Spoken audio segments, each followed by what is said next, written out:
All right. Welcome. Welcome, everyone. We are so Hi. excited to have you all here to talk about series planning. This is such a big topic, and This is a big one. it's going to be really fun. Yeah. So welcome to all the new faces, all the new names from all over the world, which is really cool. I am Emily. And I'm Rachel. This is Rachel, and we are Golden May. So Diana says she has an accidental series going. That happens to a lot of us. Yeah. Awesome. You want to talk a little bit about what Golden May is, Rach? Yeah. So two things to give our new visitors a little bit of knowledge about us. Emily and I are Golden May, and we are book coaches. And so our goal with our business is to help writers unlock their writing genius and tell the stories that have just been branded on their hearts. So in all of our different services that we provide, we're always trying to teach writers to tell the story that they want to tell. We believe stories are important. So what this masterclass is part of our community, Tenacious Writers Society, which we're going to talk about in a little bit and tell you a little bit more about. But that's what Golden May is. So we care about you as a writer, and we want to help you tell the story that you want to tell. And that's why we do stuff like this. That's why we're here. That is why we're here. Awesome. So let's just dive right in. I'm going to share the slides. Sweet. All right, let's see. Of course, I'm on the wrong side. There we go. Okay. Screen. All righty. Welcome. Can we see? Can we see it? Everybody see it? Yes. Cool. Welcome to the Tenacious Writers Society Masterclass on Planning a Series to Perfection. Yay. This is such a good class. We have an agenda, which we're going to go over. But before we do that, let's talk a little bit, just real brief, about what TWS is. Awesome.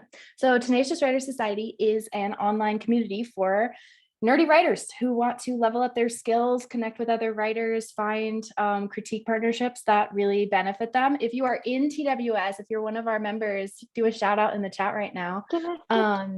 And we do for our TWS members, we have a Slack channel. Well, we'll go through all the things, but the main thing that we want to touch on right now is that we do these master classes twice a month, live master classes on topics like this, really specific craft topics like this that don't usually get broken down in this type of detail.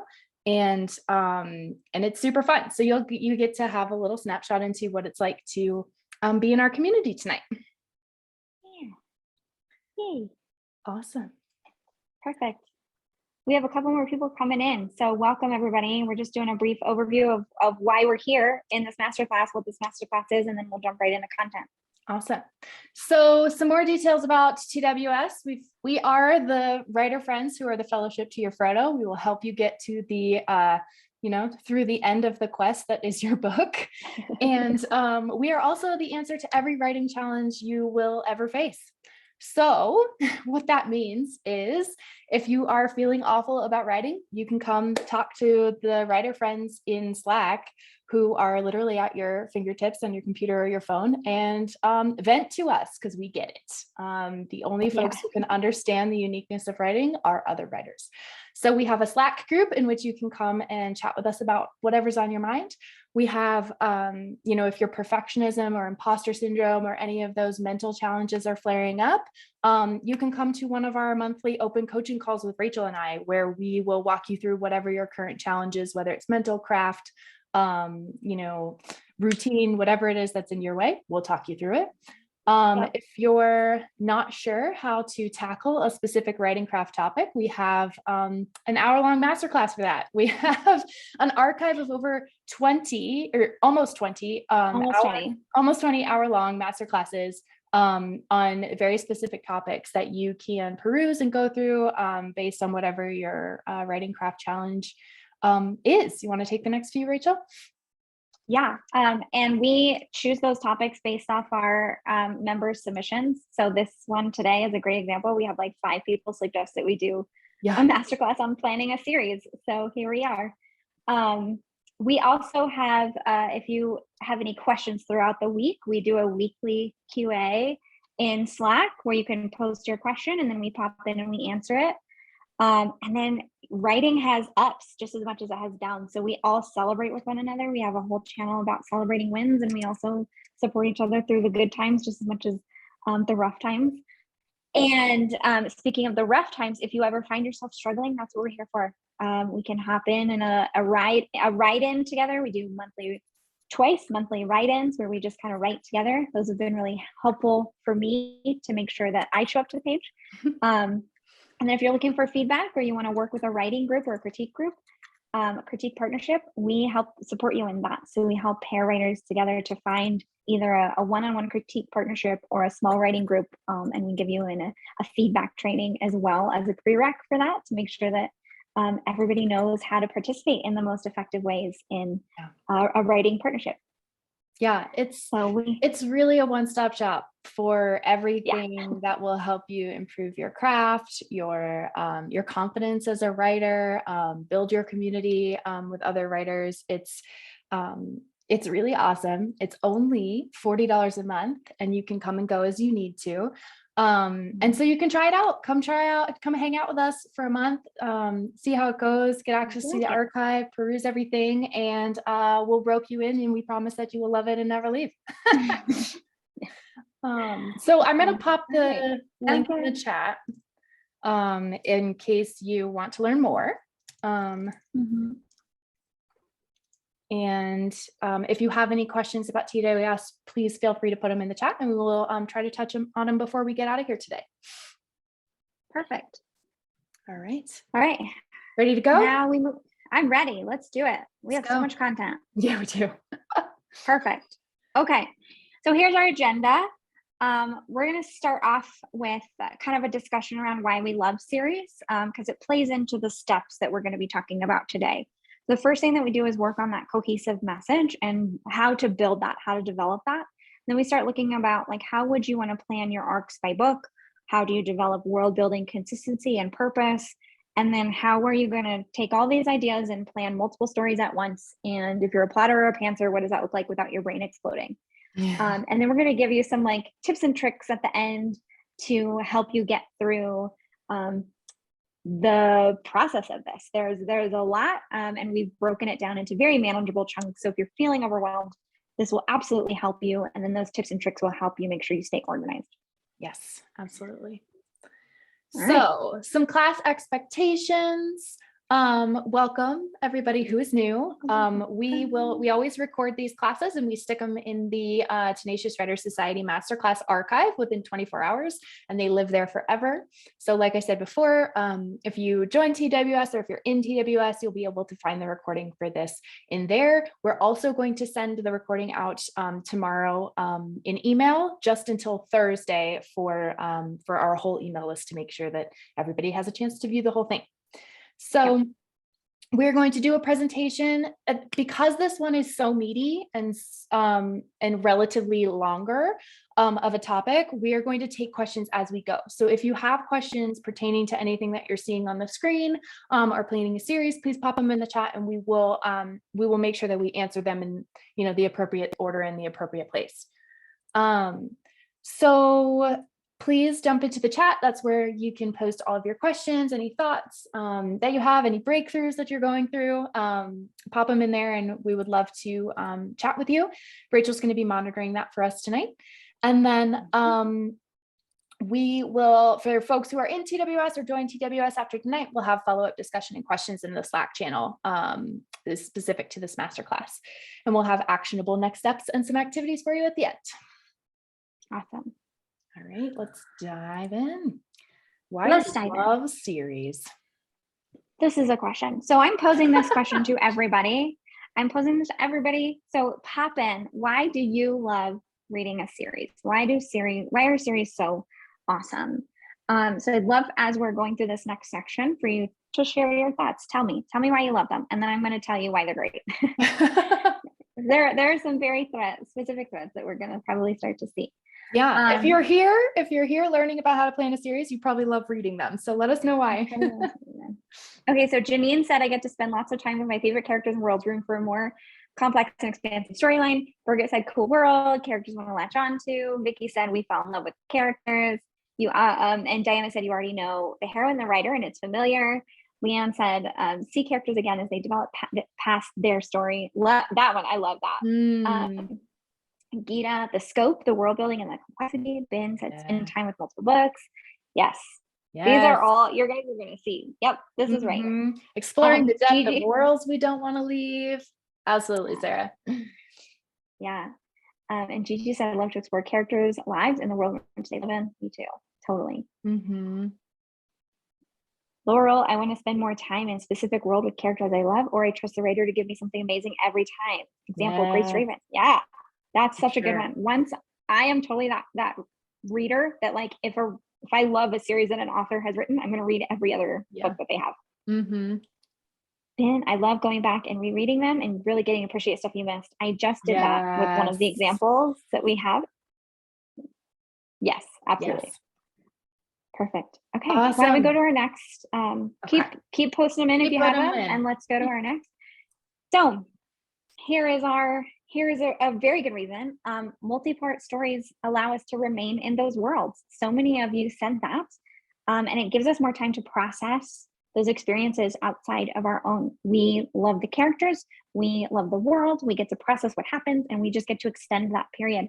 And staying engaged really does feel like that unlimited dopamine hit. The more books you have, the more it gets, the better it is. And it just is like an unlimited amount of entertainment. But it ties back to you getting to cognitively process experiences that aren't your own. Your brain just latches onto that, looking for what you're going to take from it. Gita said she knows that the writer will do terrible things to the characters. That one is like, what's going to happen next? I love that. That's awesome. Yeah. And I think it's also, reading a series is less brain work in some ways. It's less brain work to go into a sequel than it is to start a whole new book, especially in like really deep, complex fantasy worlds when you already know the world and are steeped in it. There's just something very comfortable about going into the sequel. And I think that's why series are so beloved and why we stick around with them. They absolutely are. So then let's think for a second along this same lens of why do we love them? What makes them successful versus unsuccessful? What are actually, before we jump to this, I'm curious, what are some things that you guys think make a series unsuccessful? When have you stopped reading a series? Yeah. I love this one. We were, as you guys are posting, and when I were talking about this, and one that stood out that I dropped was like, it was the same story every book. Too repetitive. Too repetitive, Sarah. Repetitive plots. Yep. Lots of filler.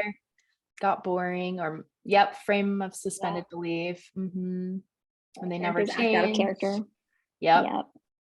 Absolutely. Yeah. Lots of dislike of repetitiveness. All right, so let's break it down. So when we're looking at a successful series, we're looking at one that has a cohesive message, that has characters with really strong arcs, right? They're changing over time, which I think helps with the repetitiveness because they're not the same person in every book. They've changed by the end of one book and they go into the next, and they're a different person with different challenges. There's a plot that logically progresses from one book to the next. So we're not going on these, massive tangents. We're staying on in a cohesive line. It starts small, right? It starts small. I love Harry Potter for this example, right? Harry's world is very small in the first book and it gets huge by the last one. And it's same with Game of Thrones. It starts very sort of tight around the Stark family and then it expands. And there's momentum, right? Momentum that carries through the story because things are always changing and evolving and becoming new and becoming larger and, becoming a bigger version of itself. Unsuccessful series, they disengage us, right? With illogical and incohesive messages. So you can't quite follow what's happening. Characters that stagnate and start to feel repetitive. Plot that jumps randomly around. Pacing or narrative build that just doesn't feel right, feels like up and down, and you're not quite sure where the pacing is headed, or momentum that runs out, but the story just keeps going. I feel like this is a common TV problem. Yes. When you get to, you're like, why is this still happening?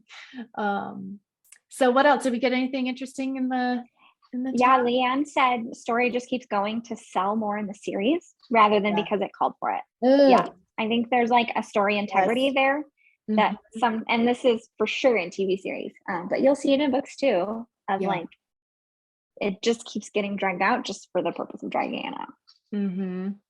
Don't love that. And Janine said too many characters killed off.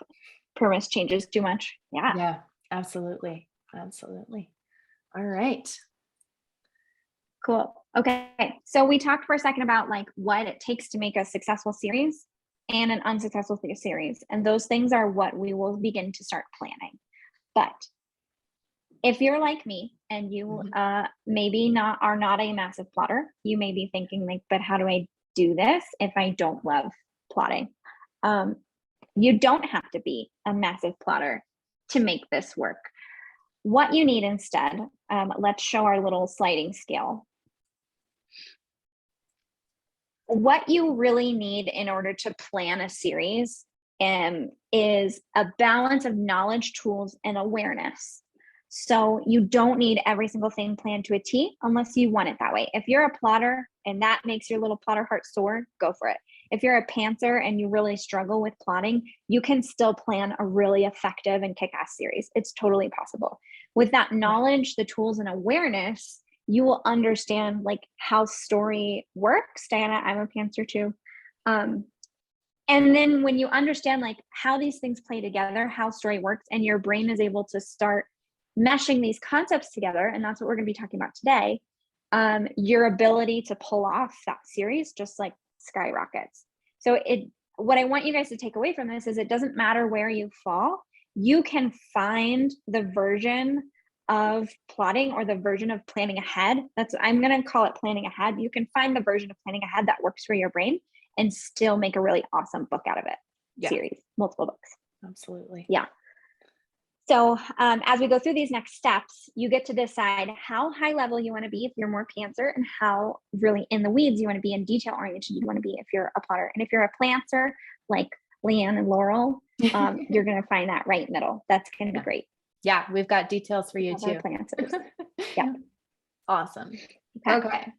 So these are the 5 steps that we're going to go through today, and they each build on one another. And we're going to start with what is the series and story point of each of your books. And then we're going to go into how do you build out your character arcs, how do you world build, how do you plot, and what are some other tips and tricks. And we're going to apply all of these, like Rachel said, to that plotter pantser spectrum. So we'll have actionable kind of, if you're a plotter, do this. If you're a pantser, think about this. If you're a planter, maybe think about this. And we'll give you really actionable tips. Ready to dive in? Yes. All right. Okay. So where we start is this idea of a cohesive message. So what we talk about when we're thinking is, or thinking about that message, we're thinking about what's the point of the story. All stories make a point. It's impossible to write a story without a point, because you're creating characters that make choices, and those choices have consequences. And the consequences of those choices are going to say something about how the world works. And so as you're developing stories, you as an author can think about, what do I want my story to say? What message am I aiming for? Ideally, your character is going to struggle against something. And that struggle, and then the ultimate success or failure that they have, will show the reader the point, the story message that you're trying to get across. So what we want to avoid is writing a message with an unhelpful or harmful and unintentional point. So when we think about the point, we're planning this message and we're creating cohesiveness throughout the story. That's what we're aiming for. So let's go to our next slide. So we're going to talk about a couple different concepts about a story point and a series point, but Stories that stick with us, series that stick with us, are ones that have a strong point. And a point is that specific message about how the world works, a belief, a worldview, an idea. What are we going to learn from it? That's what we boil this down to. What do you want your reader to take away? And how is your character's journey going to prove it? Mm-hmm. And that is what the point is all about. And we want to show it, right? We're not talking about some kind of lecture at the end of their book where you're like, this is what the reader needs to take away. We're talking about like what Rachel was saying, like cause and effect, right? Your character does this and this happens. And through that, you show that there is, that's how the world works. Okay. So we love this quote from Lisa Cron. She has amazing books about story. Yes. This one is from Wired for Story. And knowing your story's point is what helps you cut through all the clutter. And that is exactly what we're going to be creating here, is that when you know your point, it acts as the guidepost for every other decision you're going to make in your series. And it will give you, as the author, focus and direction so that you can ensure that everything is tied together, because it all points back to this same central message, this statement or this belief that you have about the world and how it should work and how your characters are going to live in it. Okay, so let's take a look at some examples. So usually with a story point, we want to have single one-line arguments that are clear and concise. It's totally okay if they're cliche. So we're going to show you what this looks like, and then we're going to give you some instruction for how you develop your own. But here's what we're aiming for. So a couple that we can pull out, it's like Pride and Prejudice, love can overcome the obstacles of class. That's one line. It's pretty clear, and it tells you exactly what this book is about. Darcy and Lizzie are going to learn how to love one another despite their classes. Harry Potter, the same thing. Like all of these are kind of the summation, this thematic statement, the idea that you're going to learn from this book. And this is what this story is saying. All right. So we want to boil it down to like that simplest idea of the thematic message. All right. That's it. Okay. So now we're going to talk about series points. So you want to have, right, your series itself needs to have a cohesive message. This is like the umbrella message in which all of your books fit. And the books themselves fit by having individual story points that deliver messages that build upon one another. Right. So think of them as like the lesson you need to learn in order to learn the next lesson, in order to learn the next lesson, in order to learn the point of the series. And so this is the first step of planning a series, is really thinking about what is your series about and what do you want each book to be about, and how do the books link together to form that overarching cohesive message. Yes. I want to pause for a second because Ben put a very such a great question and such a good point in the chat. So said, I've found that it stresses me out to have a theme before I start. I'm a pantser/discovery writer. And so themes I thought would be the main end up changing by the end. I find that I try too hard to make the statement obvious and it takes away from the fun of writing. Totally. I think most writers experience that what they start out or what idea they think they have ends up getting refined. It ends up you discover things as you write. Once you hit what we call the all is lost moment in the Save the Cat structure, once you hit your character's massive failure and they go to learn the message, you discover or you uncover maybe a very new version probably of the story point. So I just want to say that that's okay. And as much as you can try, don't feel like you are absolutely tied to this one version of this message you create right now. Mm-hmm. It is likely going to shift. You're likely going to explore it and uncover new things. And you may decide that, like, actually, I'm trying to tell a story that is this message over here. And that's okay. That's very normal. What we're aiming for right now is that you have an idea in your head. And if you're a pantser where you don't want to write out, but you don't want to write out like the argument, the message, the one line story point or series point, but you'd rather like keep these themes in your brain, go that route. Just mark them down, plan. Okay, I want my series to talk about love. I want my series to talk about sacrifice and power. I want my series to talk about like these central themes. And that's going to help you a lot to have some idea.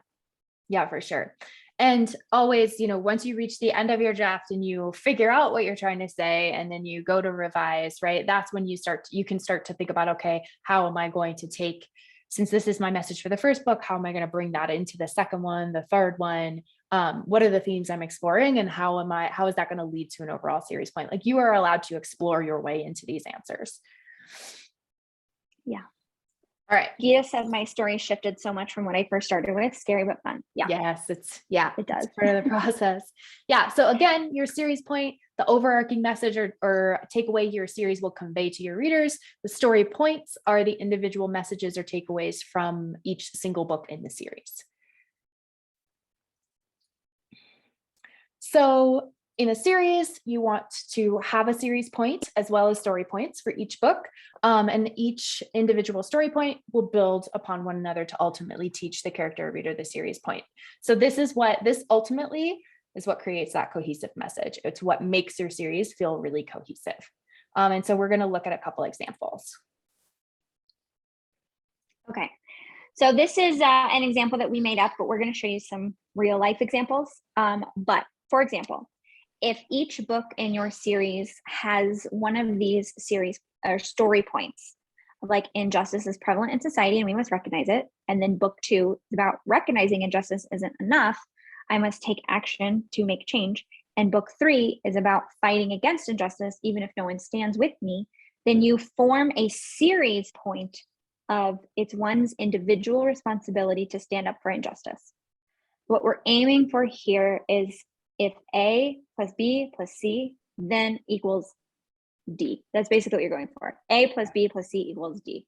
And this works for no matter how many books in your series, whether you're writing a duology or you're writing a series with 6 books in it.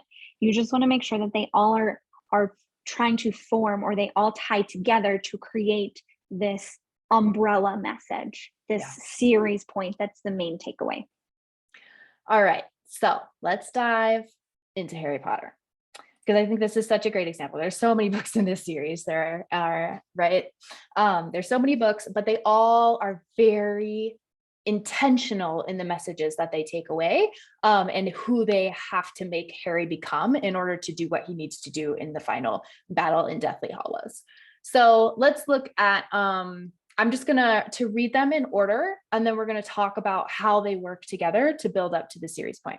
So in Sorcerer's Stone, Harry learns that you're unconditionally loved and worthy. In Chamber of Secrets, he learns that you're never alone. There's always help if you ask for it.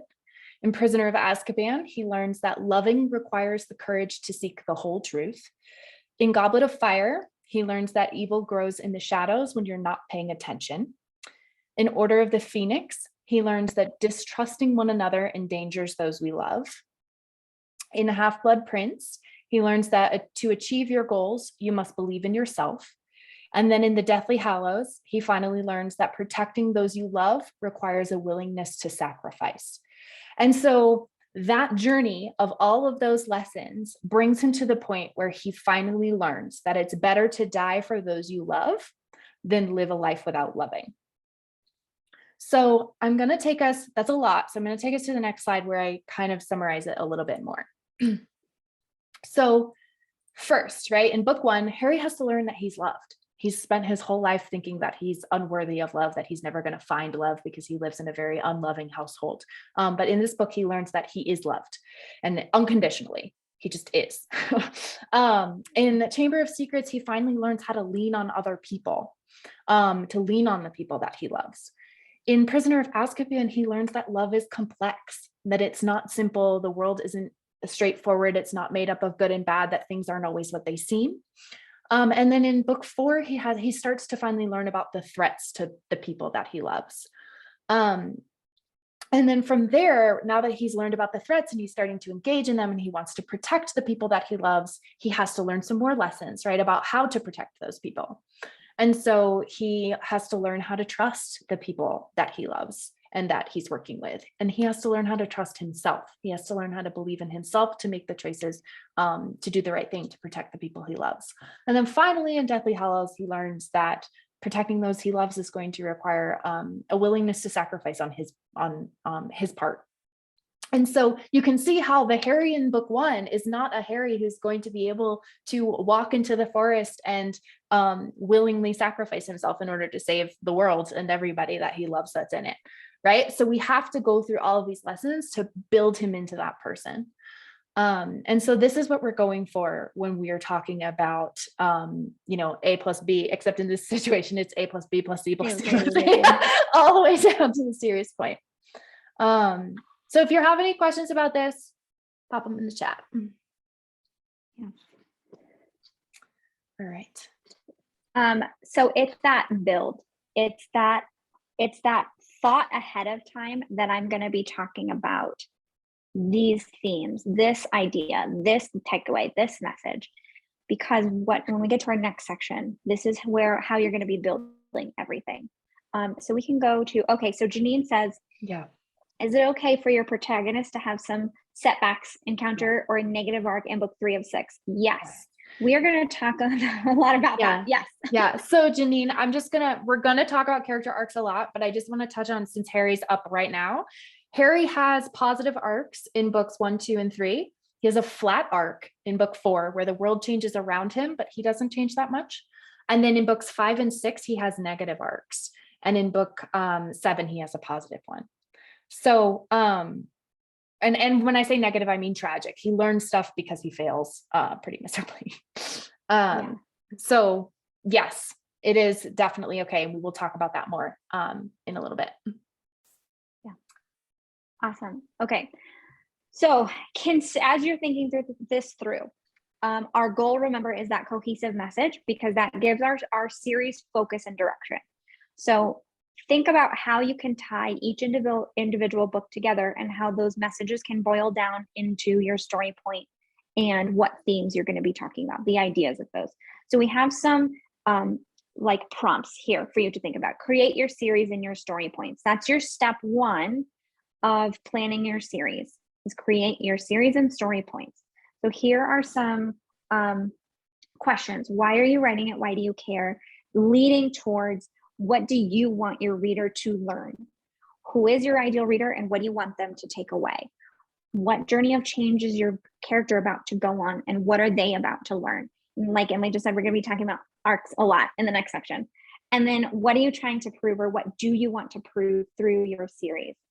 If you have a series point idea first, how can you break it down into the sum of the pieces? And then how does that act as the sum of its parts? What puzzle pieces are going to play into that series point idea? If you're starting with story points, then how do all of your story points create the series point idea? What will that become? And then how do they logically connect? So start thinking those things through, and you'll get a very good sense of the direction you want your series to go in. All right. Oh, and remember that these are one-line statements. It's that thematic argument. Cliche is okay. And then, as we talked about earlier, it's okay for them to shift and change as you write. So we're going to also talk about flexibility. Yes. But just remember that you're giving yourself focus and direction, but you will likely explore and discover new things. Yeah. Okay. So planning your series and your story points, here is our scale. If you are a plotter, you go as in-depth as you want. Mm-hmm. Write a series point with an explanation, write story points, and create a mind map. And if you have a whiteboard, use it and like tie everything together. This is your moment for your brain to get like so big. If you're a planter, it's okay to just list the stories and series points, get a general sketch of how they connect. If you're a pantser, as simple as you want to go, like we talked about earlier, those themes that you can start thinking about the message that you're mulling over, even if you don't know exactly what you want to say, write that down. It's okay to start with paragraphs and then eventually boil it down. So if in your brain you're like, how am I going to boil down all of my thoughts into one sentence? Write all of your thoughts down and then try to like funnel it in. Yeah. Gita just had a great question, which is, how do you know how many books you need to achieve this? And it's a great question because a broader question is, how many books do you know? Do you need, many books do you need to have in a series for it to be successful? And it really comes down to this message, right? when you know what your series point is, then you need to ask yourself, what are the stepping stone lessons that my character has to learn in order to get to that point? And right, Harry needed 7, he was 11 when the series started, right? He needed to be 18, as if that's old, but he needed to be a lot older. And he needed to go through a lot of change to become who he is at the end of book 7.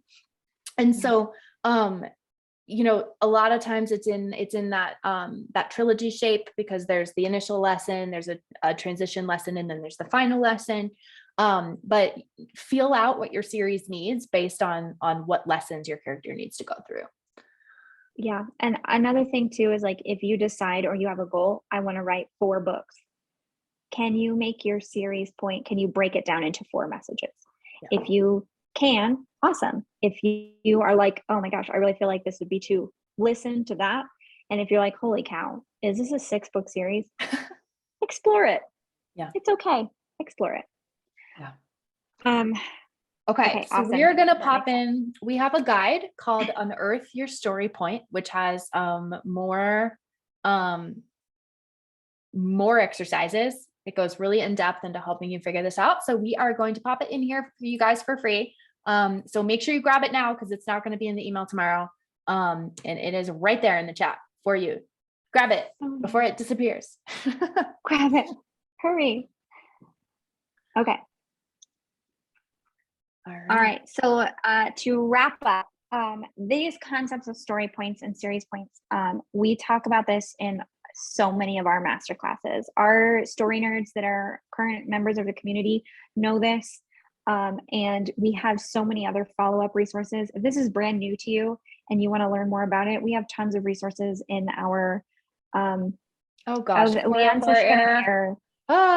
I shall fix it. We'll fix it. But we have so many more resources. So if you want to learn more about the story points, become a member and get access to all of this stuff. And then for our members, if you want to refresh on things we've done before, here's a link to everything that we've talked about. We also, our next masterclass, the first one of August, is going to be talking more about the heart of your story and using your own emotions and feelings about why you care about the story to create the core foundation of it. So join us in August. Story nerds, I'm going to see you there. And then if you are a new visitor for us, I hope to see you there. Join us and I will see you there. And Emily is fixing that. Yeah, I'm looking at it right now. Is anyone able to see it? Because it's working fine on my end, but that doesn't mean anything necessarily. Let me try. Okay, Amelia said she was, okay. So some folks are able to see it. Yeah, it works okay. For me as well. So the folks who aren't able to access it, because we have a couple more that are coming, please email. Here we go. Just email this email and let me know that you want it, and I will send it to you after the class. Okay? And I'll send you all of the links that are in the chat. Okay. Did you post your email? Because I didn't see it go in the chat. Sorry, I just direct messaged it to somebody. Sorry to that person. Okay. You might have to copy and paste the link. If you're trying to click it in the chat, maybe try to copy and paste it instead. But if not, email info@goldenmayediting and we will send it to you. Okay. Okay. All right. So we're going to move forward. If you want those resources, just email that email and we will make sure you get them. Okay. So now that we know our point, we can start to determine the main character arcs in our stories. So a successful series is going to make sure that your character undergoes an arc in every book, whether it's positive, negative, or flat, and that these arcs paired with the story points and series points are helping to guide the message, the development of the message over time. So this is why we start with the messages, right? And then we move into character arcs, because now we know what it is that the character needs to learn. So stories are about change. They're about how and why a person changes and how their change is impacting the world around them. And a character arc is just the phrase for the shape of that change. And the shape of that change is kind of an emotional arc trajectory that we all know what it feels like. Somebody starts one way, something happens, and they change as a result of it. So the thing that we have to learn from a specific story is the story point, right? And the journey of change that our main character is going to go on, their character arc, is about overcoming their flaws or a very specific flaw. And so when we're planning character arcs, we want to start with the series and story points. And then we want to go into, okay, if this is the thing they need to learn, what is the flaw that's getting in the way of them already having learned it? Because if they need to learn it, it means they don't already know it. And so why is that? What flawed belief is standing in their way? All right. This one's you, Rach. Awesome. Okay. So once we know that message, like Emily just said, we can start planning those arcs of change that's going to support that message. So our arcs are all about unlearning flaws and learning the story point. And we're going to talk about, this is a positive arc. We're going to talk about negative and static arcs in a couple slides from now. So just keep that in mind, that a positive arc is about unlearning flaws and learning story point messages. So they go from a flawed belief, which is what we call the internal obstacle, to the healed belief, which is the story point message. So the internal obstacle is the other side of that coin to the story point. Each one is essential to forming the core, the arc, because we need that flaw basically to be in conflict with your story point. If they're going to learn it, that means they don't know it, and so they have to have a flaw in conflict with it. So here's a definition of that internal obstacle: the lie, misbelief, or flawed worldview that the character needs to unlearn in order to learn, accept the story point, and achieve their goals. And we're going to talk about those other types of arcs in just a couple of slides. So here's an example. So in An Ember in the Ashes, Laia has this arc of change, this journey. She starts out with the internal obstacle that some people are inherently strong and others weak. She views herself as one of the weak people. She does not have the power to make a change in her environment. She thinks that she is weak. So she ends up going to other people for help. But the story point that she ends up learning is that your power is in your hands and only yours. So she's able to take back her own power, which she didn't realize that she had, and then start impacting change around her. So she stops asking for help from other people and starts taking things on herself. Yep. So here's how you can see the conflict between how these two things play together and how there's conflict between them. Lion needs to believe something in conflict with your power is in your hands in order to change away from it and then learn that story point. Yep. Cool. All right. So we had that example earlier about injustice. So our goal is to start planning our character's arc of change by book using that story point and internal obstacle as our framework. So this example we talked about a little bit previously. So in book 1, we had the story point that injustice is prevalent in society and we must recognize it. So an internal obstacle that pairs with that is if you behave right, you'll be given justice no matter what. So that's a flawed belief. It's not true. And in order to unlearn it and learn the injustice is prevalent and we must recognize it, that character needs to go through a significant change. Yeah. It's basically about seeing the world around them for what it is. In book 2, they start out with that flaw of seeking the truth about injustice is enough to ensure justice. What we want them to learn in that book is the story point that recognizing injustice isn't enough.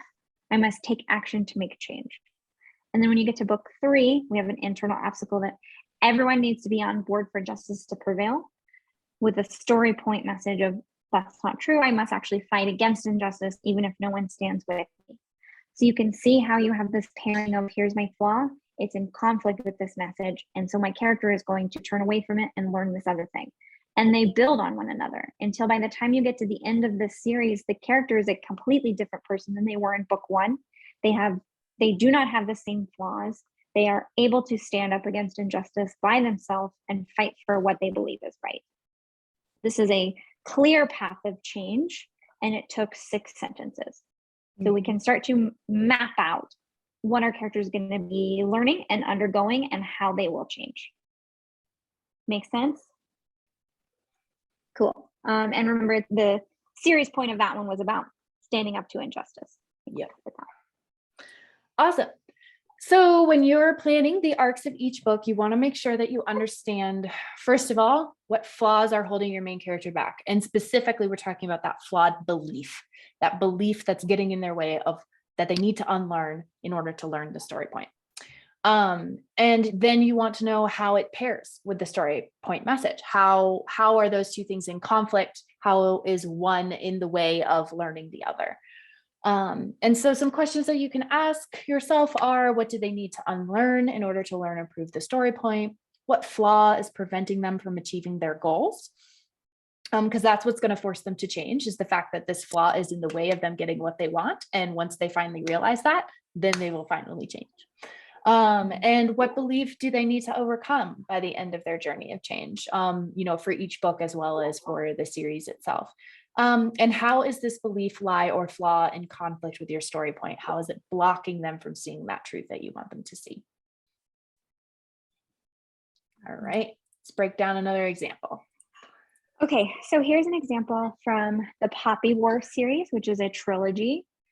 And this is a generally negative arc. So we're going to talk about that. But this main character, her name is Rin. And Spoilers this alert. book, yes, huge spoilers. Should have mentioned that, but big. It's by R.F. Kuang. It's amazing. Big spoilers. You'll still love it even if we spoil it. Yeah, this really is. We could talk so much about the great examples in this book of how well it's written. And if you're a TWS member, we will, because we're going to study it in our new channel. So just keep that in mind. My suggestion for our new Study of Published Work channel is going to be this book. Okay, so in book 1, Rin starts out believing that the power gives you worth and value. She starts feeling very powerless, and she is constantly searching for power. She wants to find worth and value in that power. She ends up, this is a fantasy story. So she has the power to call down a god that will live inside of her and give her the ability to manipulate fire. So she basically has fire magic, but it's through using one of the gods that her culture worships. So this story is all about Rin learning that her worth comes from the consequences of how you choose to wield your power. When Rin starts out looking for power, she ends up making a lot of wrong decisions. But what she learns is that the consequences of those decisions are what give her her worth, not power in and of itself.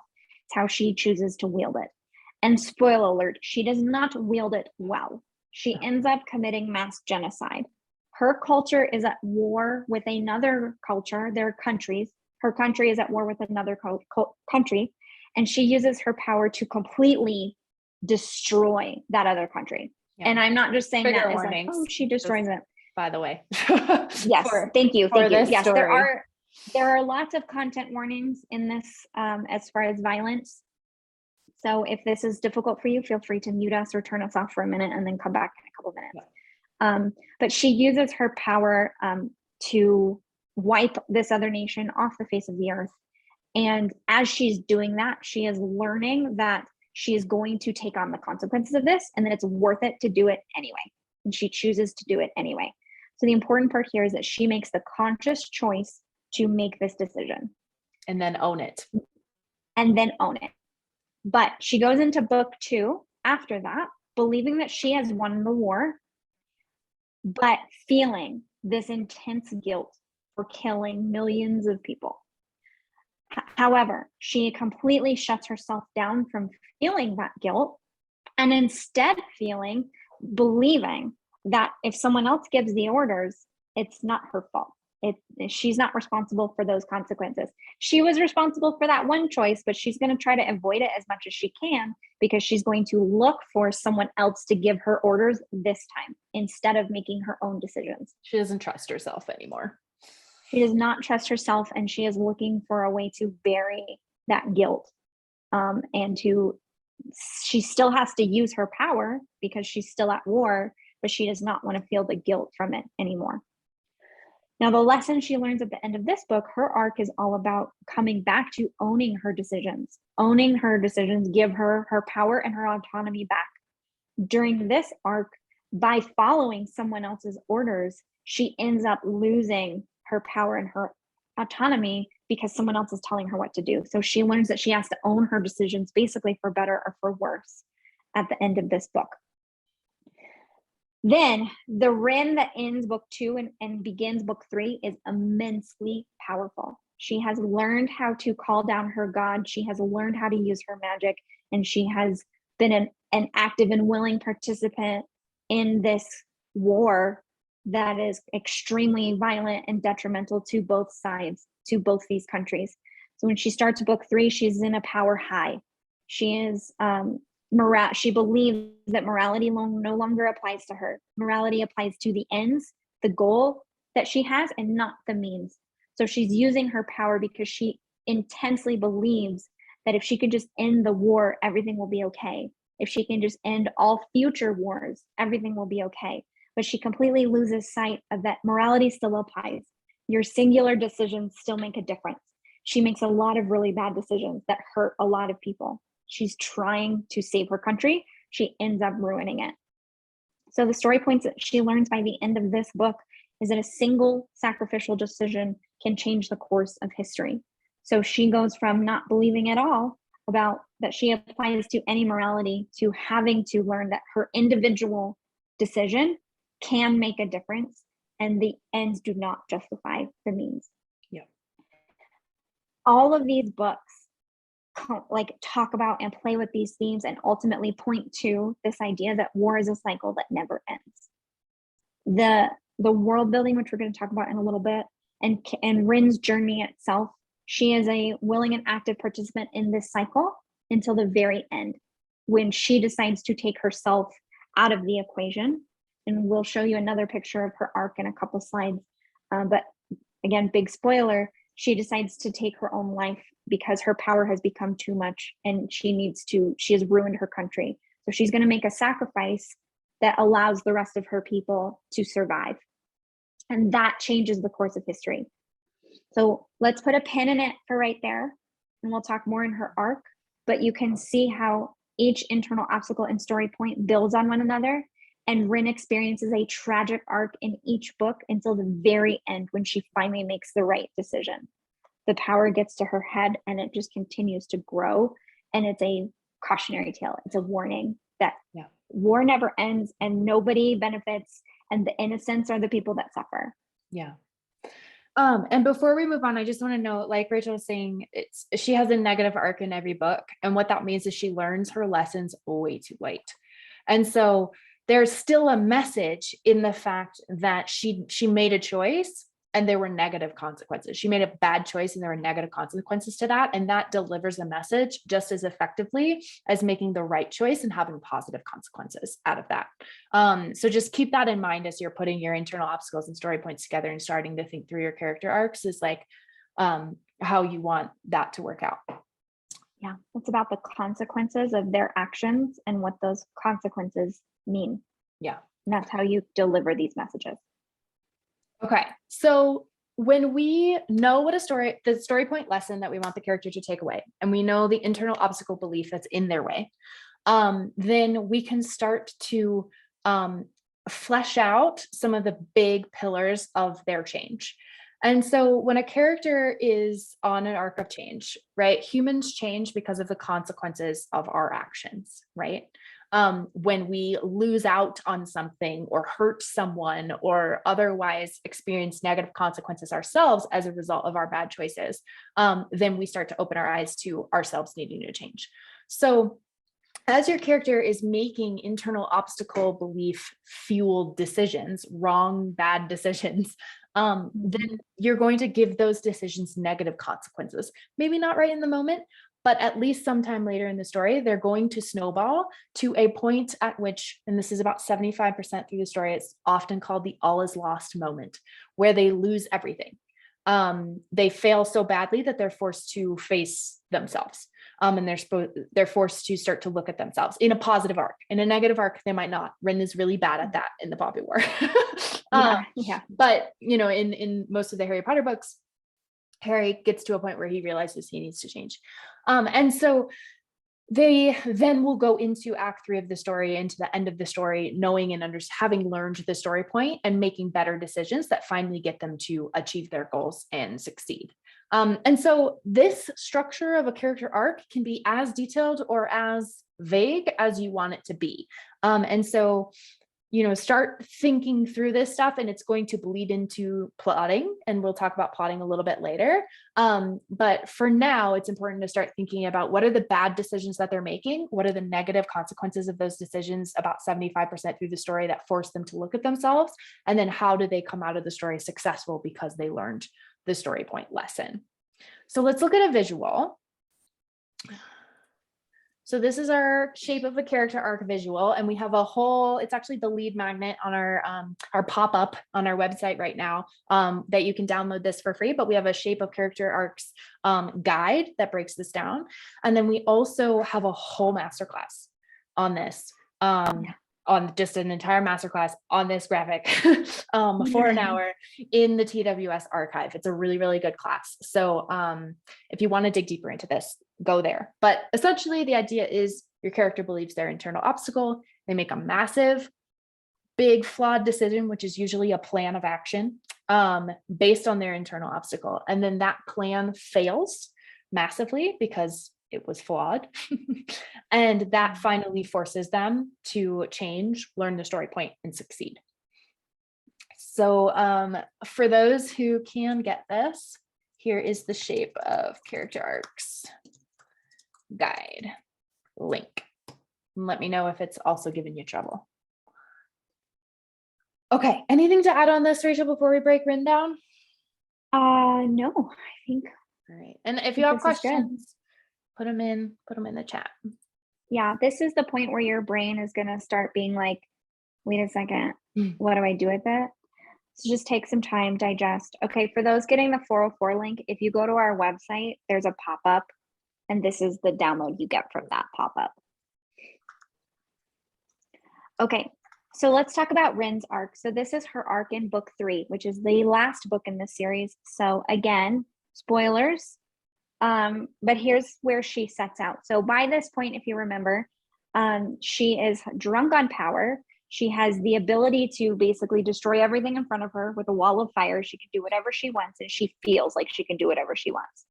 So she is a soldier with the power of a god, and she believes that morality applies to the ends, not the means.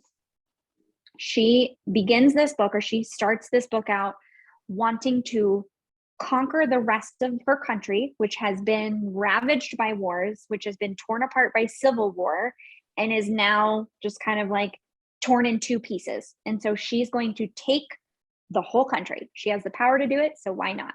So she decides she wants to be empress, and once she's in charge, she can shape the world. So she believes that's the goal. She's in charge. She can fix it. She can make it better as long as she gets there. So she's going to use her power to get there no matter what. So she spends this whole book conquering the rest of her nation, ravaging the country. It's not necessarily intentional, but at the same time, she's willing to put the goal above the needs of her people.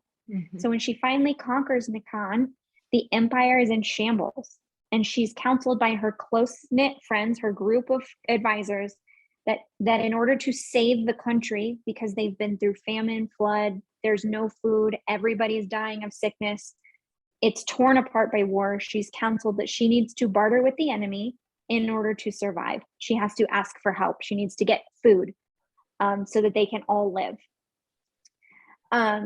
She chooses not to. She chooses to go to war again. There is the enemy that she needs to barter with. She is going to fight them because she believes that she needs to end the future of all wars. So she's going to go on the offensive this time. She's going to go fight them, but it just makes it worse. It is a huge failure. She loses so much because of that. She refuses to compromise. And after failing to learn this lesson, her best friend is able to cut off her power, cut off her access to the god that gives her her magic. And she almost kills him over it. At the last second, she finally learns that if she killed him and if she took her power back and if she went and attacked this other war, she's just playing into history. History is just a constant repetition. It repeats itself over and over again.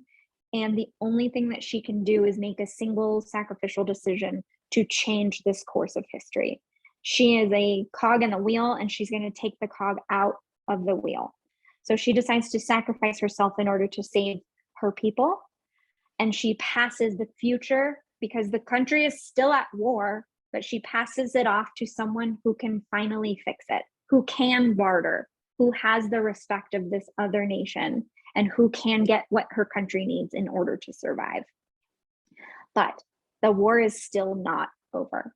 And in the epilogue of this story, you're left with the consequences of that it's not over. Rin made the choice, the correct choice, to stop her own war and to take herself out of this decision. But now they're under the occupation of this other country.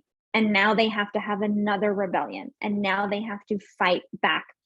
But they're in a much better position to do it. So it points to this series message that war is a cycle that never ends. And Rin's role in it is that she was finally able to see that and take herself out of that cycle. But the cycle still continues because that's history. So her arc is like we said earlier, is tragic. Oh, you're muted, Em.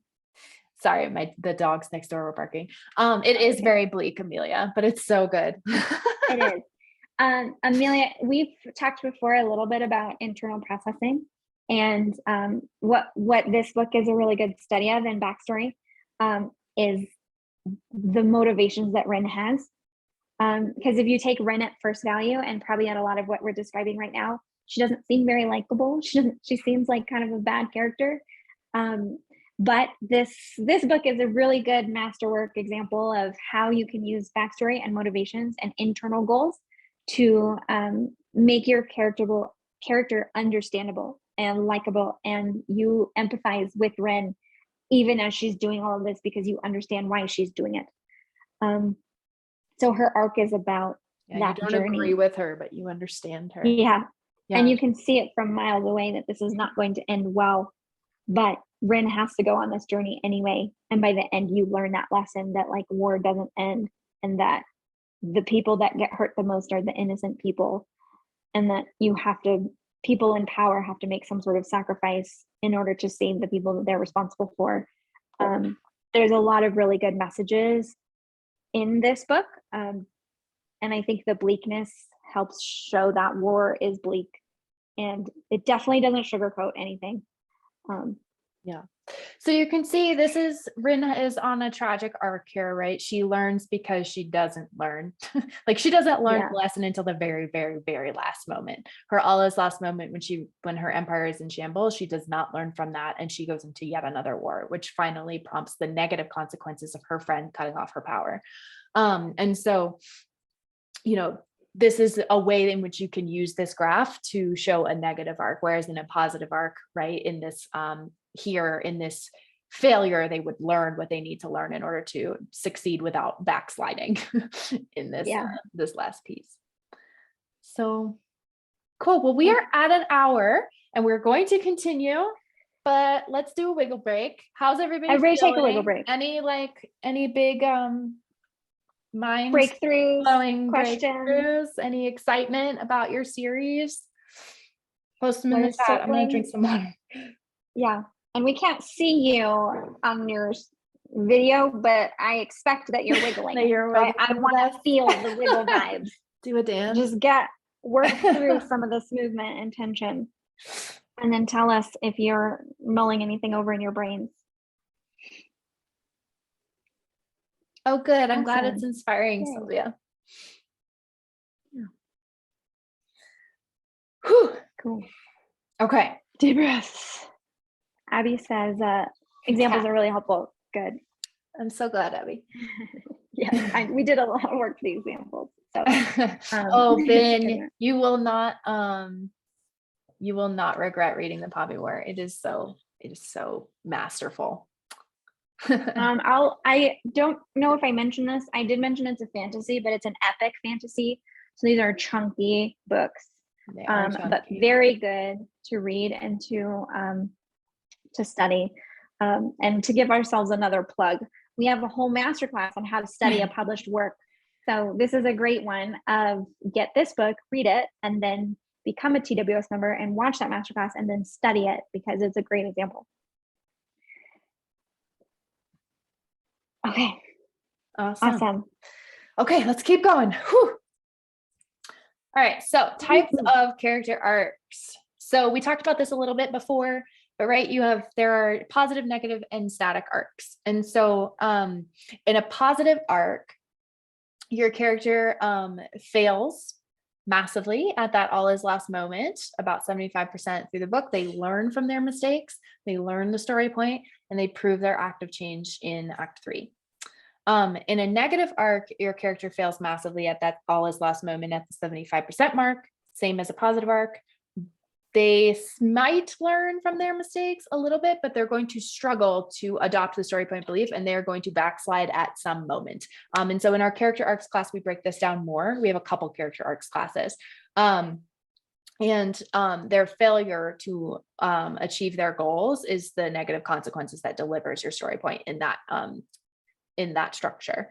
And then there's, there can be a static arc where your character already knows some version of the story point and they undergo no central change. But what happens in those types of books is usually the world changes around them because they know the story point and the world does not. And so it's common to create a negative arc of change in the first or second book of a series. And then they might spend the next few books fixing their mistakes. You might also have, like in Harry Potter, a bunch of positive arcs up front, sort of like if you are familiar with any plotting structures, there's usually like succeeding until the midpoint, and then they start to fail. And then they finally come out of Act 3 and succeed. And so that's what the structure of Harry Potter is. In the first 3 books, he's positively learning. In the 4th one, he's static. He's in the Goblet of Fire. He's just trying to survive. Poor Harry. He's in the Triwizard Tournament. And the world around him is just ignoring all of the signs that Voldemort is coming back. And so everybody sort of learns through the experience of the world ignoring what's actually happening, that, there are threats that are growing in the background when no one's paying attention. And then in 5 and 6, like I said, he starts to fail and has to learn from his failures. And in the last one, he succeeds. So lots of different ways you can do this, and all of them are valid. Yeah. Choose your own adventure. Yeah, for real. Okay, so let's talk about antagonists and secondary characters for a hot second. You can develop them the exact same way. Here is the goal with our secondary and antagonist characters is that they still need to have an arc. And we want their arcs to also support or conflict with the story point and this series point as well. Yeah. Their journeys, whether they're positive, negative, or static, should help teach your main character the story point. This is where you get a mentor character who sometimes has a static arc because they already know the story point. So they're helping to teach your main character the story point. This is where you have a villain or an antagonist who has a negative arc, who is in some sort of conflict with your main character. And as they fail, as your main character beats them, or as they fail in their own plan, their failures and the badness of this villain or antagonist is what helps teach your main character the story point. So just remember that that's the goal, is that whatever arcs you're going to develop for these secondary characters and your antagonists, that they are still serving that role. They're still helping to teach your main character the story point. You can go as high level or as low level, same way. If you're going to have a sidekick character who's going to undergo some change, do the same thing. Like do these explorations. It's also super helpful if you're planning a very big length series or 3 books, 2 books, whatever. You're planning a series. it's helpful to understand how your antagonist is going to play a role in it. So if you choose not to do secondary characters, which is totally fine, you just want to explore them, do your villains and your antagonists so that you know why they exist as the villain in this story and what journey they're on, how they are going to fail, and how they present plot problems to your character. And antagonist arcs are tough, Gigi. It's so worth doing that a little bit of thought work up front to help you. Okay, so we did get a question. Can you explain a little bit more about a static arc?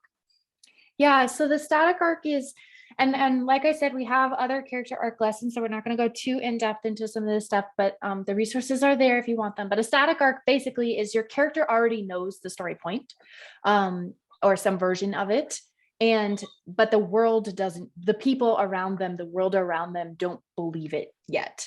And so on their pursuit of achieving their goals, they teach the world around them how to adopt the story point. So it's a tricky little fun arc that is a little bit different from what you would normally see in a story with a standard positive arc. Yeah, a lot of times you see that in like action adventure, like knights going to save the princess. Yeah, detectives. Yeah.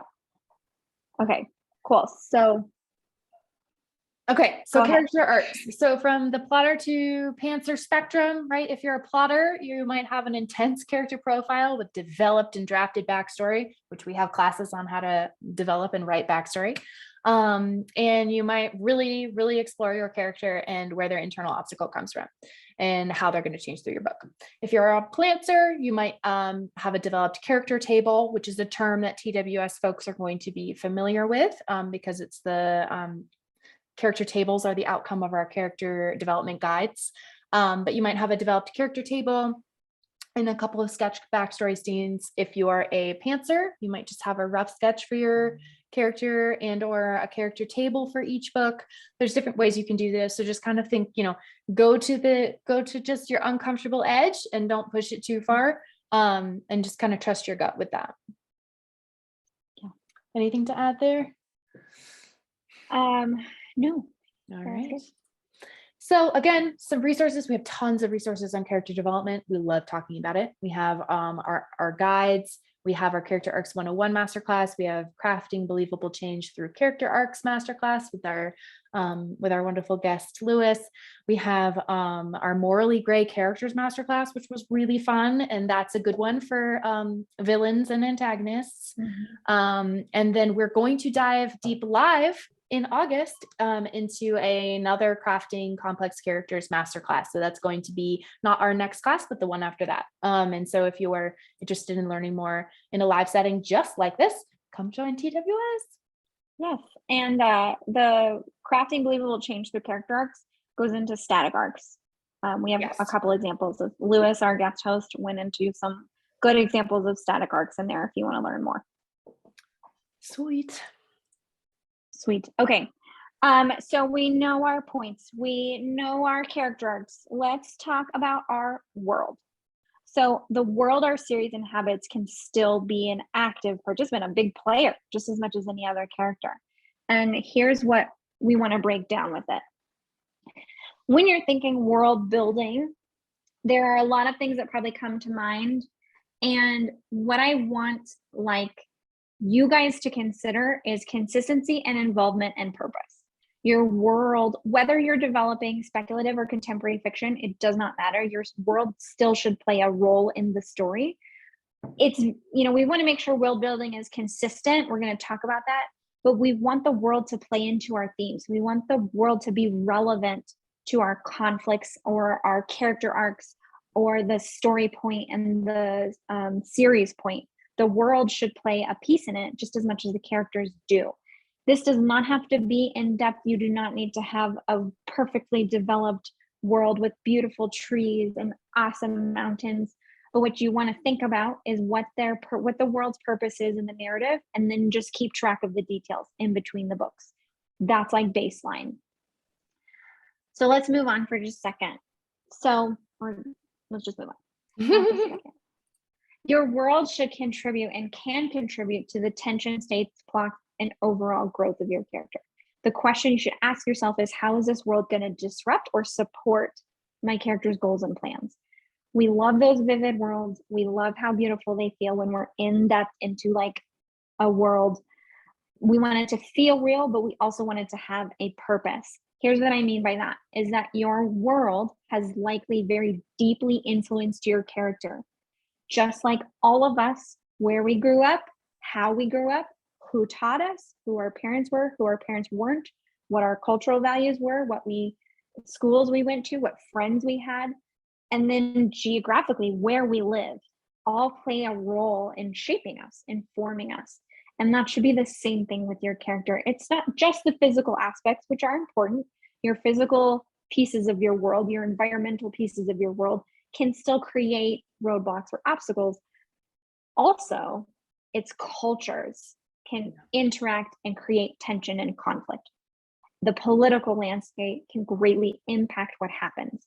So think about what role your world serves and how this world made your character's life harder or easier. How did it create them, and how do they live within it? And how it's in conversation with the messages of your story, right? Where did the beliefs come from? Where, especially those internal obstacles. Okay, so when you are building out your world in the context of planning your series, you want to understand the high level cultural implications of your world in order to make sure that you have a consistent interconnectedness, right, through all of your books. When you do this, you not only create a lush, vivid world that people want to be in, but it's also going to feel important. It's going to feel cohesive and consistent, and it's going to feel like it's building, right? If we go back to that idea of Harry's world, starts very small. He befriends Ron and Hermione. He learns how to, live at Hogwarts, right? It's this small world that's teaching him that he's a loved person, that he is loved. And it grows into this massive political landscape of all of these different competing parties that are all driven by different definitions of how important love is and what it means to protect those you love. And so all of that is in conversation with the messages of those stories. So when you're doing this, answer questions like, what cultures exist in my world? What do they value? What conflict exists between these cultures? How are these cultures in conversation with my series or story or story points? How does your character interact with the different cultures in the story and in the different groups and the different political spheres, the different movements, right? How, as your character changes over the series, who are they put in conflict with as they grow, as the world starts to expand around them? Who are they put in contact with? And how does their interpretation of the world and the cultural spheres within it change? And as they change, what ripple effect does their change have on the world around them? And that really means, what ripple effect do their choices have on the shape of the world? So just some things to think about as you're moving forward. Awesome. And as a reminder, these slides are going to be emailed out. So if you download them, once you get the email, you can use all these questions again. Okay, let's talk about the Pop War series again. So remember, this is 3 books. The series point is that war is a cycle that never ends. This entire world is developed to support that. All of the cultures in it are developed to support that. The series touches on war, cruelty, oppression, dehumanization, power, liberation, and sacrifice. All of these different themes and the different values of the cultures that exist, they value these separate items, which create this conflict. The physical environment, as well as in different parts of this country, plays into the wars. It makes the war harder for Rin to cross the nation, to conquer everything. The values of each culture create the war itself. And then the infrastructure of Nikan, it's all designed to support this theme that war really never ends. So I want to break this down with just cultures and politics for a second. This world has three main players, three main cultures, and these are different countries. The Empire of Nikan, the Federation of Mugen, and then the Consortium of Hesperia. So Rin is from Nikan. The Federation of Mugen is the central enemy, essentially, that Rin wipes off the map. And then the Consortium of Hesperia is like the nation in the other hemisphere that's like watching and waiting and beginning to become involved. They're really like the big bad of the story. The values of each of these cultures, they basically dehumanize one another. This is a big theme in the story of what's stopping you from taking any action of violence when you don't believe that the person you're fighting is human. This is a really big question that this story presents. They all have cultural values of racial superiority and ideological totality, and so they are just primed for conflict. Now, Rin, she's a war orphan. So we start the story when she's a child, and it is a couple years after the Second Poppy War. She has been displaced. She is growing. She doesn't know who her parents are. She has no idea what her heritage is. And so off the bat, her life has been drastically impacted by war. And her whole story is about becoming part of this cycle. These cultures have been in conflict for hundreds of years. There have been 2 Poppy Wars by the time the story starts. And the third Poppy War takes place within the story. And it's all about these cultures and their beliefs, believing that they are not human.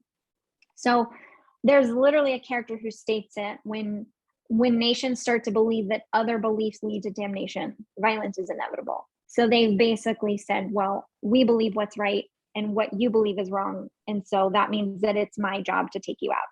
And that's what all of these different cultures believe. It's completely primed for war. So I can keep like hammering in on that. But what I'm saying is that the purpose of this world is what creates this cycle, and how it sets Rin up for believing that it is her responsibility to stop these wars is because she's been living the effects of them for her whole life. And once she has the power to do something about it, the only thing she can think about is stopping all future wars, because that's all she's lived her whole life.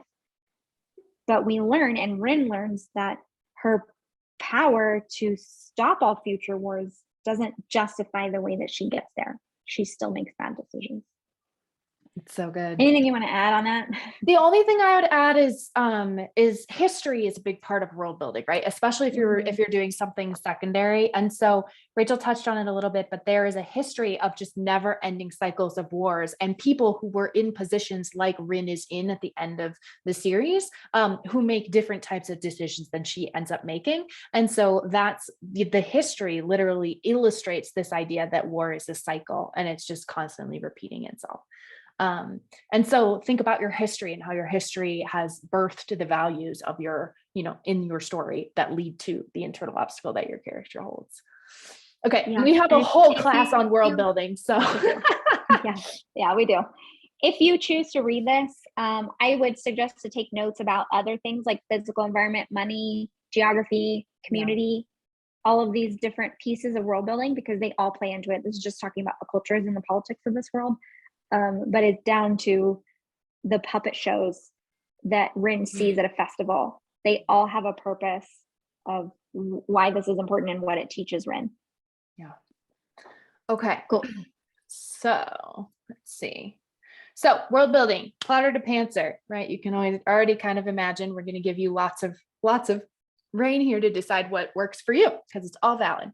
So if you're a plotter, you might have your world planned down to every little detail, like me. I always do that, including geography, cultural landscape, political landscape, societal values, all the things. And we have a masterclass that is really good for helping you do that. That is in the community masterclass archive. We have, for plantsers, you might do a little bit less than that. You might have a detailed understanding of their various cultures, the conflicts and the tension, but not necessarily down to all the minutia. And if you're a pantser, it's totally fine to have a rough understanding of your world's cultures and how that world is going to impact your character's arcs, and you can build it out as you discover your story. But I think it's important to start thinking upfront about how you're going to build your world into your themes, so that it's influencing the story in a very cohesive way. And then we've got some tools.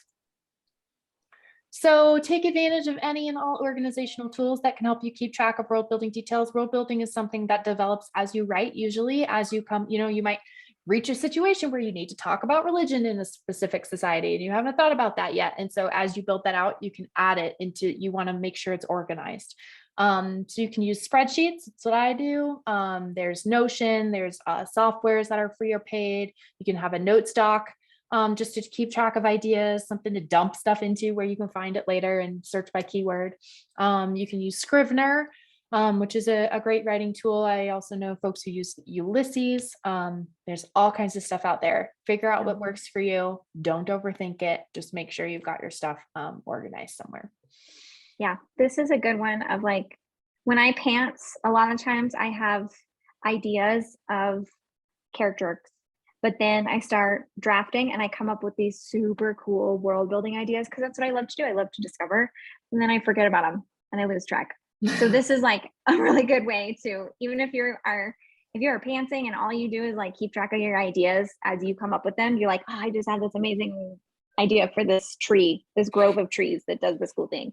Just write it down. It will, I promise you, save you so much in the long run. And if that is enough planning that you need, do that planning. Yeah. It will help. Yeah. So we had a comment that said, it's interesting to see where we land on the plotter pantser spectrum in different categories. I'm a solid plotter for major plot points, but a complete pantser for my world building. Absolutely. Plotting versus pantsing is it's just a personal preference. There's nothing wrong with anywhere on the spectrum. And I think oftentimes people can think like, oh, plotter is the way to do it. Absolutely not. If you're not a plotter, it's not the way to do it for you. You might be, like Leanne was saying, a total planner and plotter for certain things and then not for others. And that's absolutely valid. Yeah. All right, let's see. Okay, we have 2 sections left. So this section is going to be about plot. So we know our message, we know our characters, and we know what our world is and how it's impacting our story. Now let's think about our plots. We're going to start out this section with the plotter to pantser breakdown, because then we're going to give you like some instruction for each different, where you may fall on this spectrum. Yeah. But again, remember that you get to choose what feels right. You get to see, maybe I want to be over here, but this is over here. We're going to break this section down of how you may plot. When you understand the trajectory of your overarching story, then you can continue to build out each book once you complete the prior one. So the goal that you're aiming for here, whether you're a plotter or a pantser, is to know what you're aiming for and a general trajectory. And you can build on it and you can add on it and you can change it as you move forward. This will help you see what you're aiming towards. So, okay, we're going to break this down. So we're just going to keep moving. Yeah. Okay. So plotting, your character's journey of change should drive the plot. It is the star of the show. Your character is the star of the show. Their change is the key. So your plot exists to push your character arc forward. They drive each other, but the plot events should be specifically designed to test your character's internal obstacle. So as your main character is pursuing their goals, they're going to create misguided plans. And those plans will be influenced by their biggest flawed belief, their internal obstacle. And the plot is going to throw them challenges that test that belief and force them to continue making worse and worse and worse choices. And those choices are going to influence future plot points. And then the consequences of their bad choices add up till they experience that massive failure, reach the low, and then they start to change. And so the plot events here exist to push those moments. And so the goal for this is to just start thinking about what are the big plot events that you need to include to push your character forward on that arc graph that we were talking about before. All right, pantsers, I'm here for you. Here's what we need. Your goal to plot just do that character arc sketch. Just clearly define what the plot problems are and what your character's failures are. And all you really need to know is that basic shape. Think about those choices that they're going to make, think about those flaws, and then think about that change, and you can fill in the blanks as you draft. That is you as a pantser. Do this for each book, and you can see how your character will start in one spot and then end in an entirely different spot, and you have their change mapped out, and that's it. And then you can have fun with all the middle bits, and it'll be great. All right, Plantsers, this one's for you. So here, your goal is going to be to come up with a plot summary. So this is a summary of the journey of change, the major plot problems, and the big pivot plans. The pivots when your character is like, oh, that plan didn't work, I'm going to come up with another really bad plan. Right. So you're going to start to map that stuff out to get the general skeleton for what your story is. So you're going to sketch out these things. And we have a whole masterclass. You getting the vibe right now? Oh, we have a whole masterclass on this. Where you're going to start thinking about what catalyst plot event throws your character off path. How does your character react to that? What bad plan do they form to achieve their goals? What midpoint event creates another problem they have to pivot because of? How do they react to that plot event? And then what plot failure is their fault and leads them to rock bottom? And what plan do they put in place after they learn the story point? What big twist in the climax tests if they've learned their lesson? And what decision or plan do they make to finally tackle their problems the right way? I know that was a fire hose. You didn't have to take in any of that. The point is, these little bullets can give you a skeleton. I'm going to show you in a second what that looks like, can give you a skeleton of a plot summary. And like I said, we have a whole class on this. It is worth probably like 10 times the $40 that it would take for you to join the entire community and just go watch that class, because it really breaks this down. So what we call this is the shape of story.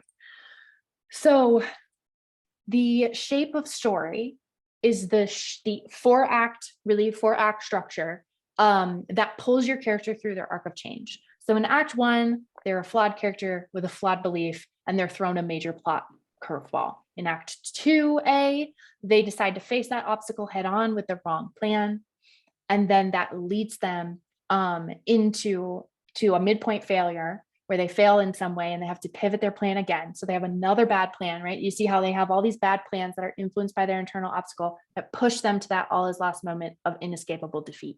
That forces them to see the light in a positive arc, and gets them out of their own way. So this structure, right? Again, if you want to learn more about this, go watch the class, but this is all you really need, Plantsers, to really have a solid, if you know this, you are like gold. If you know this for each of your books, like you are in a great place. So go check out that plot verse character outlining class. It breaks down examples like this one from Game of Thrones, where we broke down Jon Snow's whole arc. And note that this is just Jon Snow. This is not the other characters. You would do this for every character in every point of view character in your story. And so this is, you can kind of see Jon's plot summary. This is how he changes. These are the big plot events that force him to make really bad plans and force him to pivot until he finally changes. So that's what you Plantsers would do. All right, plotters.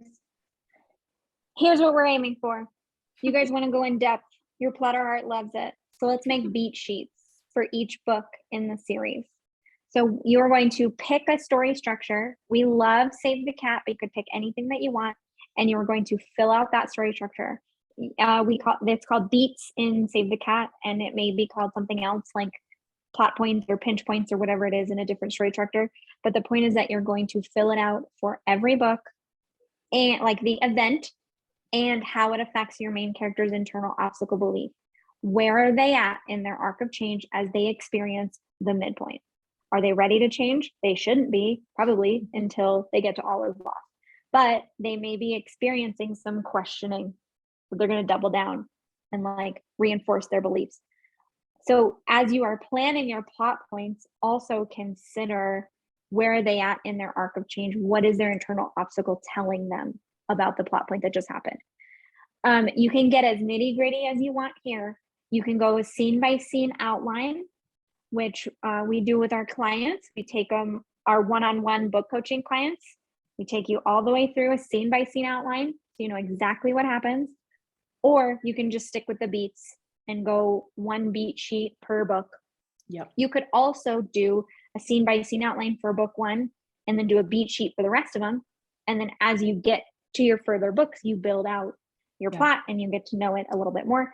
But remember, the key here is to use that character to drive the plot. It is your character's arc of change that's going to be influencing the decisions that they make, which create consequences, which then spur more decisions, which create consequences, and they all pile up until this character succeeds or fails.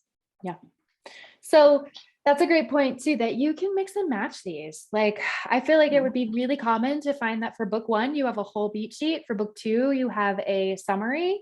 And for book three, you just have a little character arc sketch. Like it gets, you know, it might get clearer as you go further into your series.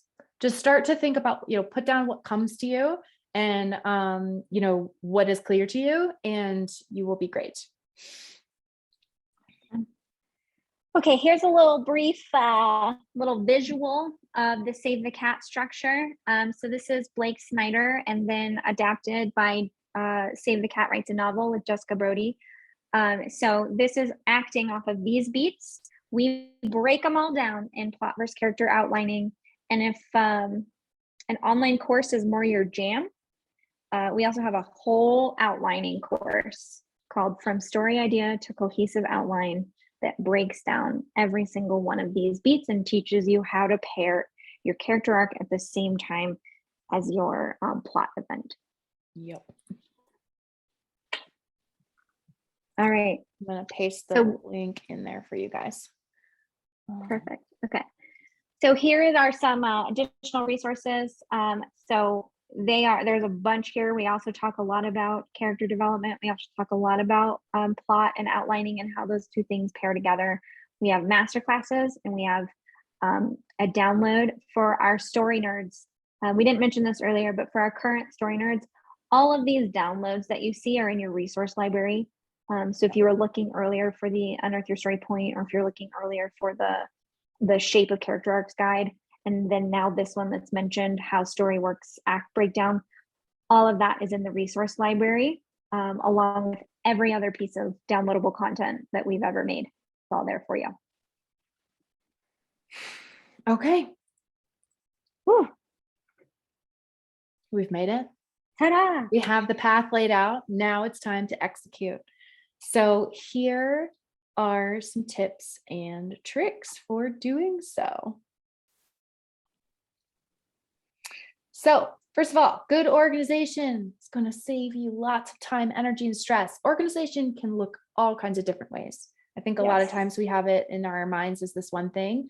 All organization means is that ideas are in a place where you can find them. Yeah, that's all that it means. So it could be that you have like a notes app on your phone and you just fill it with lots of random stuff and it's totally unorganized, but if it's in one place, it's organized. So, you know, wherever you fall in the organizational scale, you know, follow your gut, don't overdo it. Just make sure that stuff is where you can find it. Let me add one thing there. Here's another tip and trick for you. A way that perfectionism shows up is a need to constantly over-organize before you get started. You have to have everything perfect and organized and ready and laid out. The templates are there, you got everything going, and you cannot get started until it is organized, because otherwise you will fail. That is perfectionism. Stop yourself when you're feeling that and be like, I can add. Gigi, yes, Gigi, we are. I am calling you out. Yes, I am calling you out. All perfectionists, I am calling you out right now. Do not take this tip and trick as your permission to over-organize and never get started. Take it as your permission to get started and organize as you go. You have to get started at some point. If you struggle with perfectionism, guess what we have for you? We have a masterclass for you. A masterclass on perfectionism in writing. Perfectionism in writing. Perfectionism is real. It is hard. it is possible to find a writing routine that works around it. So just my point is that don't let it stop you from getting started because you're afraid of failing. Yeah. Get in there, get messy, and you will figure out the organization as you go. It is okay. 1,000%. Diana said, once it's organized, you don't want to touch it because it will then be disorganized. Yes, that is another cycle of this issue. Don't let it happen to you. Nita just said, what about I need to watch all the masterclasses before I start? Don't do that one either. Don't do that. Watch the top ones. Started. We have fundamental masterclasses. The masterclass archive is very large. So we have there's 4 masterclasses that we suggest you start with. So when you get into TWS, that will be very clear. And Kia, you're in there. You've already seen them. You're in there. Watch them. Get started writing. Love it. Okay. So go ahead. Sorry to interrupt you. No worries. So you can color code specific plot threads or subplots. I was doing that this morning. Another great way to procrastinate, but it's very helpful when you have color coded things to start to see the subplots and threads. Continually reevaluate. You can always make changes. Just because you're making decisions now, don't let that paralyze you. The idea that you're making a massive decision about your message for book 3 and then you'll never be able to change it. Don't let that stop you. You can always change stuff. And you will change stuff. If you don't change stuff, then you're probably not thinking hard enough when you're drafting. Let me tell you another little way that perfectionism shows up is when your inner critic or your perfectionist brain tells you that when you make changes, you've lost time or you have made an error or that it's not worth it or look at all this mistakes you've made. That is not how this works. Writing is a continual rewriting process. Writing is a building, a layering. It's a marathon, not a sprint. The more it's the same principle with revising, where revisions are where things come to life. It's the more you work on these ideas, the more you build on them, the stronger they become. If you change an idea or you pivot, it doesn't mean that you have, everything's ruined. It means that you wouldn't have gotten to that better idea had you not experienced all of the things prior to it. So just keep that in mind as well. Absolutely. We will find a way to make every masterclass about perfectionism. We promise you that. All right. And then last but not least, remain flexible and adaptable. Like we were just saying, it's so important to remain flexible. Writing is a process of digging into your subconscious and unearthing what's there. And you can't just dive into yourself. Oh gosh, I wish I could just dive into my subconscious and find out what it wants. But writing is a process of unearthing it. And it just takes time. It takes time. It takes iterations. It takes being flexible and adaptable. So allowing yourself that. Yeah. I also got a quick question on the site of, do you have editing revision masterclasses to help people tackle the large rewriting process? Yes. We have a whole masterclass on that. Yes, we do. We do.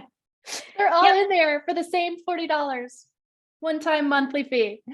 One-time monthly. One-time monthly. You know what I mean? Monthly fee. You get the whole archive access to all of the classes. So and it's called How to Tackle a Revision. If you're looking for that class, pretty sure that's what it's called. Yeah. It's in there. So, okay. So our goal today was to talk about how do you plan a series to perfection and how do you plan a cohesive series that readers are going to love. So it comes down to, right? You need to know what your messages are. You need to make sure as you build them over time that your messages are really cohesive, that your story points are building on one another to deliver your series point. And you want to make sure that your character arcs exist to deliver those messages and push the story forward and make sure that your character is changing in every book so that it doesn't feel repetitive or static, like we all said we hate. So those are the first few steps. Make sure your world building is very consistent and cohesive across the books, that you're building it out and that it's we're getting more immersed in every new book. And then that you've got general ideas of where your plot is going to head and general scaffolding that you can flesh out and build out as you explore your story. So hopefully you guys took home some really good tips. Yep. And here's the last note we're going to leave you with, is that this should still be fun. Please still have fun.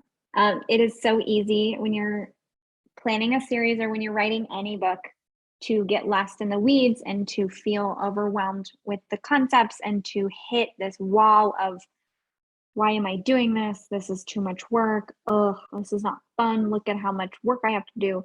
So easy to hit that. It happens. It's a natural part of the writing process.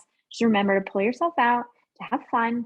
It is okay to feel those feelings. Yeah. It's okay to get frustrated. It's okay to get like a little discouraged. But when you do, and when you're a story nerd, you have an entire community of people to help you through that. So for our story nerds who ever hit that, you guys know you can message anybody in the community. You can post in the channels, and we can give you encouragement, give you that lift you need to get back to the page and have fun again. This is fun. Writing is so much fun. Yeah. So let's make sure that we have It's fun hard, together. but it can be fun.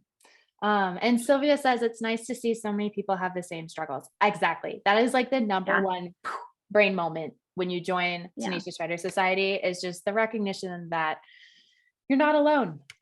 You're never alone in the struggles that you have with writing. There's always somebody else who's going through a similar thing. It's really easy to tell ourselves that we are the uniquely struggling and we're uniquely stupid for not being able to do X, Y, or Z. It's never true. So community is the antidote to that. So speaking of community, Tenacious Writer Society doors are open. When you come in and join us on our fellowship, you get everything that you need to answer every writing challenge that you're ever going to face. We have a Slack group. We've talked a lot about that. We have tons of fun in there. We have monthly open coaching calls with me and Rachel, where we just talk through whatever challenges you have. Anything, whatever it is, you can bring it to us.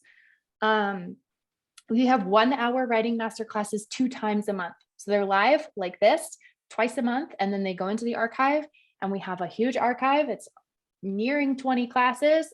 Each of them is an hour or more long, and they're so good. We've mentioned a lot of them on the call today, and you get to access them and work through them as you like.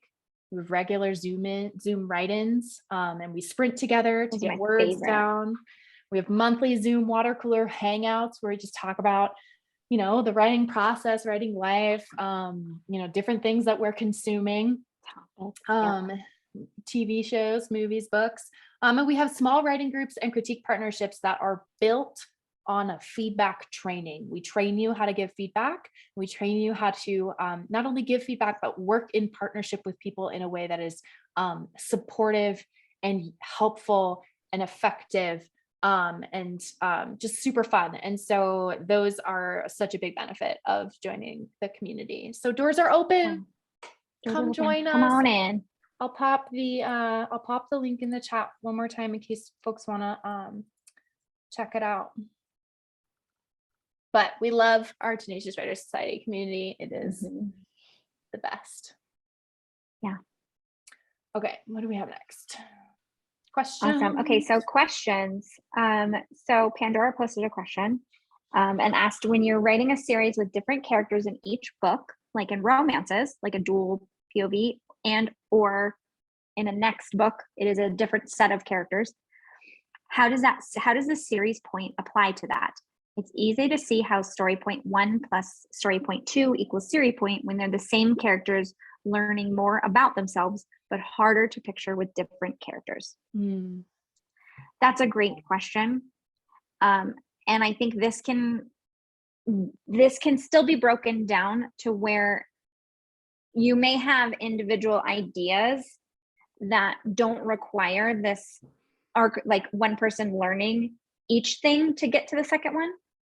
It may just be like the culmination of their journeys point to that idea. Does that make sense? I think it can also be helpful to note that like story points can be as specific as you want them to be, but they can also be somewhat, more vague. So if you have multiple points of view plugging into the same story point, because you want to plug them all into the same story point, they're going to plug in different ways. They're going to have different beliefs that are preventing them from learning that story point. And that's where the difference really is, right? When Elizabeth Bennet and Mr. Darcy have very different internal obstacles, but they're both struggling to believe that love can overcome the obstacles of class. They're not quite sure about that. And so that's the thing that they have to learn, but they each have their own individual struggles to learn that. And so the series point would be similar. Yeah. And Laurel just posted a great example of Bridgerton, like one family looking for love their parents had, but everyone needs to confront different beliefs. Yeah. That's a great example.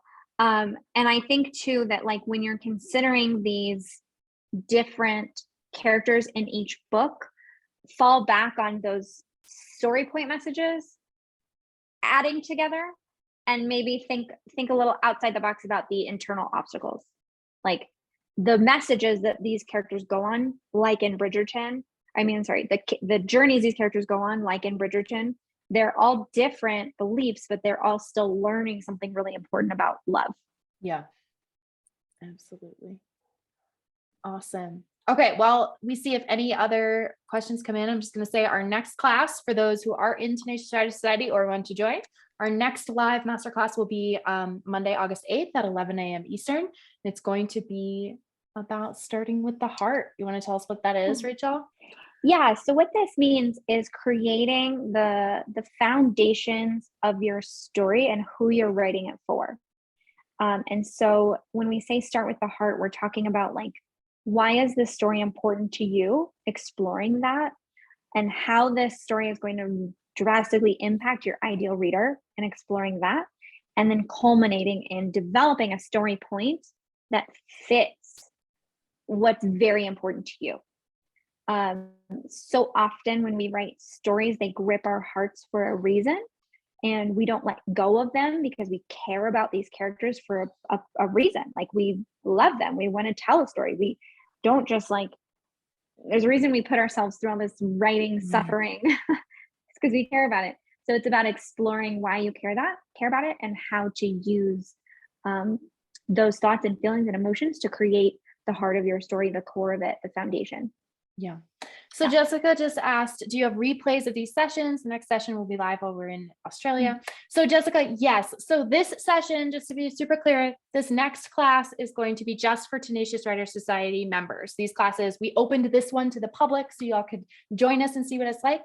And so this next class, Start with the Heart, is going to be for Tenacious Writer Society members only. And yes, we always have replays. They go within 24 hours. They are in the Masterclass archive so that Tenacious Writer Society members can always access them, and they're in there forever. This class, specifically today's class on planning a series, is going to be, the recording will be available until Thursday this week for everyone on our email list, and you'll get an email about that tomorrow. That's a great question. Any other questions about series or about TWS? I can see our faces again. Thank you all so much for joining us. Yeah, this was absolutely amazing. What a great discussion. 35 of us were here. This is fantastic. So thank you all for coming and participating, learning with us. Yeah, if you have trouble with Slack, you can send us an email and we can help get you in it. Cool. Thank you. Thank you all Dana, so much. you're so welcome. And if you didn't get the 2 downloads that we've posted, please email me and I will send them to you. Yeah. Awesome. All right. Have a good night, everyone. Thank you so much. We're gonna wrap it up there. Take care. Bye. Right. Thanks, everybody. Good night. Good night.